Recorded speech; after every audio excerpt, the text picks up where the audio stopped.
మన దగ్గర మెంటర్‌షిప్ ఎట్లా ఉంటుంది అనంటే, మెయిన్ ఫోకస్ ఒక స్టూడెంట్ మెంటర్‌షిప్‌కి జాయిన్ అయితే మెయిన్ ఫోకస్ నోట్స్ మేకింగ్ మీద పెడతాం మేడం. హుహుహు. హ్మ్.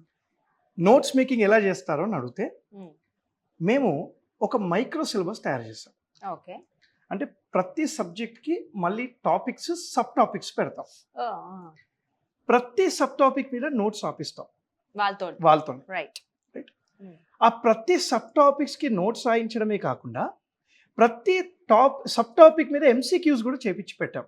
హుహు. హ్మ్. ఫర్ ఎగ్జాంపుల్ పాలిటీ ఉంది. హ్మ్. పాలిటీలో ప్రెసిడెంట్ ఉంది. ప్రెసిడెంట్‌లో ఎలక్షన్ ఆఫ్ ద ప్రెసిడెంట్ అనే సబ్ టాపిక్ ఉంటుంది. హుహు. Election of the president article 54, 55 రిలేటెడ్‌గా నోట్స్ రాపిచ్చి, మళ్ళీ దాని రిలేటెడ్‌గా ఒక 10, 15 ఎంసీక్యూలు మన యాప్‌లో ఉంటాయి. ఓహ్! హ్మ్. ఇక్కడ స్టూడెంట్ ఏం చేస్తాడంటే, ఒక స్టూడెంట్ వచ్చినవాడు సబ్ టాపిక్స్ వైస్‌గా నోట్స్ రాసుకుంటాడు పాయింట్ నంబర్ 1. సబ్ టాపిక్ వైస్‌గా నోట్స్ రాసుకొని రివిజన్ చేసుకుంటూ ఉంటాడు పాయింట్ నంబర్ 2. హ్మ్. ఏదైతే సబ్ టాపిక్స్ రివిజన్ చేసేసాడో దాని రిలేటెడ్‌గా ఉన్న ఎంసీక్యూస్ ప్రాక్టీస్ చేస్తాడు పాయింట్ నంబర్ 3. హ్మ్. అంటే రాసేటప్పుడు రివిజన్ అయిద్ది, చదివేటప్పుడు రివిజన్ అవుద్ది, ఎంసీక్యూస్ అప్పుడు రివిజన్ అవుద్ది. హ్మ్. ఇంప్రింట్ అయిపోయింది. రైట్. దాని తర్వాత ఆన్సర్ రైటింగ్ ప్రాక్టీస్. హుహు. హ్మ్. ఆన్సర్ రైటింగ్‌కి 2 విషయాలు ఉండాలి. హ్మ్. ఒకటి కంటెంట్, 2 ప్రెజెంటేషన్. కంటెంట్ రెడీ చేసుకున్నాంగా, సబ్ టాపిక్ వైస్ నోట్స్ రాసేసుకున్నాంగా. రైట్. ఇప్పుడు ప్రెజెంటేషన్. ఎవ్రీ డే ఒక ఆన్సర్ రాయిస్తాను మేడం. హ్మ్.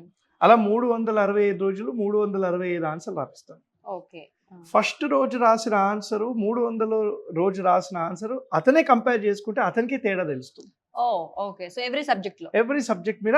సో, మనకి 365 days answer writing every day పెడతాను. ఓకే. ఓకే. నైస్ అండి. సో, ఓన్లీ ఫర్ మెంటర్‌షిప్ వాళ్ళకి ఇది ఓన్లీ క్లాసెస్ ఇవ్వరు. మెంటర్‌షిప్. అయితే క్లాసెస్ ఎలా ఉంటుంది? ఫర్ ఎగ్జాంపుల్ స్టూడెంట్ వచ్చారు మా దగ్గరికి. Mentorship students. హ్మ్. సార్ అన్నీ విన్నాం సార్.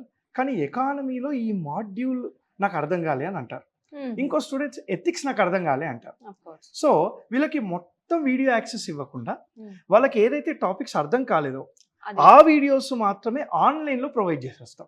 ఓకే. వెంటనే. ఆ! అప్పుడు ఏమవుతుంది? హ్మ్. వీడియోస్ వింటాడు, నోట్స్ రాసుకుంటాడు, రివిజన్ చేసుకుంటాడు, ఎంసీక్యూస్ ప్రాక్టీస్ చేస్తాడు, ఆన్సర్ రైటింగ్ అవుతుంది. టైము సేవ్ అవుతది. అతను కూడా కొంచెం రిలాక్స్‌గా అంటే ఉంటాడు. ఒక పద్ధతి. అంతే. ఒక పద్ధతి ప్రకారంగా వెళ్తే క్రాక్ అయిపోతుంది. ఇది మేము చేస్తాం. కానీ ఇక్కడ రైట్. ప్రాబ్లమ్ ఏందంటే మేడం, ఆ! మేము చెప్తాం. హ్మ్. చేయాల్సింది వినాలి.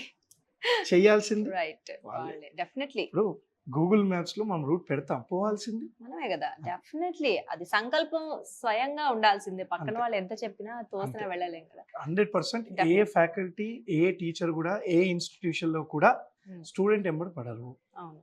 మళ్ళీ అహా! చెప్తున్నాను. పడ్డ ఉపయోగం ఏముంటుందండి? లేదు. వాళ్ళంత సంకల్పం న న లేనప్పుడు.